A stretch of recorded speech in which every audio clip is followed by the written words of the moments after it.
Əvvəlki televizorlar ağ-qara idi. Yəni insanlara əvvəllər videonu ancaq ağ-qara formada ötürə bilirdilər.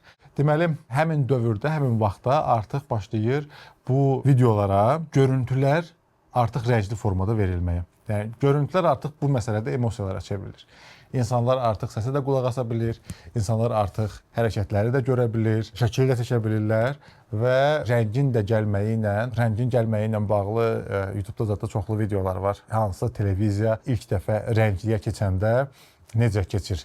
Məsəl üçün, biri xəbərlərdə, tutaq ki, fişəng partladırlar, o fişəng partladan müddətdə tez keçirlər rəngli kadra, orada fişəngin partlayanda artıq sən onun rənglərini görürsən. Rəngli ilə də artıq insanların videoda tam emosiyalarını ötürmək və bugünkü gündə artıq color grading deyilən bir sahənin formalaşmasına gətirən bir sahə yarandı, belə deyək ki, baza yarandı.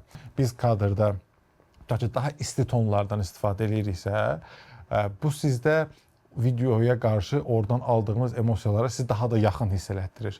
Yox, məsəl üçün, biraz çox ağ, göy rəngə yaxın tonlardırsa, o artıq sizə videoda, nə bilim, qorxu yaradır, videodan sizi uzaqlaşdırır, daha həyəcanlı ola bilər. Rənglər bir alətə çevrilir ki, siz rənglər vasitəsilə insanlara emosiyaları ötürürsünüz.